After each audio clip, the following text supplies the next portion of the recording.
Hi D YouTube family. ఈరోజైతే మా sister birthday. So, ప్రతిసారి నేను దాని బర్త్‌డేకి మిస్ అవుతున్నాను మ్యారేజ్ అయిన తర్వాత. ఇదైతే ఫస్ట్ నేను వండడం తన బర్త్‌డేకి. అయితే తన కోసం నేను స్వీట్ రెసిపీ స్టార్ట్ చేశాను. బర్త్‌డే కోసం దానికి స్వీట్ తినిపిస్తాను అని అనేసి. ఇది ఇంతకుముందు 2 సార్లు చేశాను. పర్ఫెక్ట్‌గా వస్తుందని ధీమాతోని మళ్ళీ నేను యూట్యూబ్‌లో గానీ, అలాగే ఇన్‌స్టాలో కానీ చూడకుండా చేసేసాను. ఇన్ని చెప్తున్నా కానీ నేమ్ చెప్పట్లే కదా! మైసూర్ పాక్ అండి.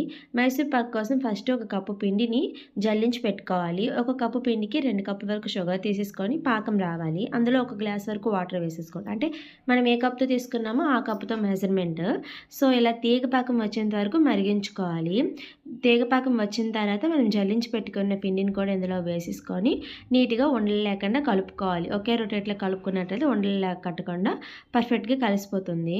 ఇది కొంచెం తెరిలినట్టు ఇలా పొంగొచ్చినట్టు ఇలా ఉండే వరకు ఉడికించుకుంటే మనకి సరిపోతుంది. ఉడికిన తర్వాత వేడి నూనె ఇందులో వేసుకోవాలి. ఇలా మనం పిండిని వేసినప్పుడే ఇంకొక పక్కన తపాల్లోన నూనె కూడా వేసేసుకొని మరిగించుకోవాలి. నూనె వచ్చేసి ఒక గ్లాస్ వరకు వేసుకోవాలి. అంటే ఒక కప్పు. ఇక్కడ మెజర్‌మెంట్స్ కన్‌ఫ్యూజ్ ఏమి అవ్వద్దు.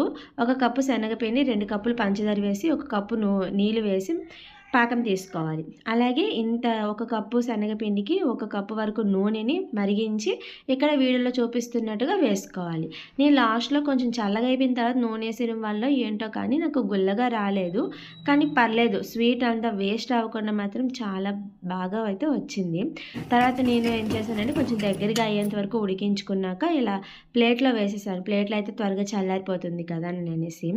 ప్లేట్‌లో వేసిన తర్వాత ఇలా కొంచెం గోరువెచ్చగా అయిన తర్వాత కట్ చేసేసుకొని ఇలా మీకు ఇప్పుడు చూపిస్తున్నాను. పూర్తి చల్లగా అయిపోయిన తర్వాత టేస్ట్ మాత్రం చాలా వచ్చింది. నోట్లో పెట్టగానే కరిగిపోతుంది. చాలా బాగుంది. కాకపోతే గుల్లగా రాలేదనేసి కొంచెం డిసప్పాయింట్ అయ్యాను. ఈసారి పర్ఫెక్ట్‌గా చేసి అప్పుడు చూపిస్తాను. పర్ఫెక్ట్‌గా చేసినప్పుడు మాత్రం వీడియోస్ తీయలేదు. అప్పటికి ఇంకా ఛానల్ స్టార్ట్ చేయలేదు.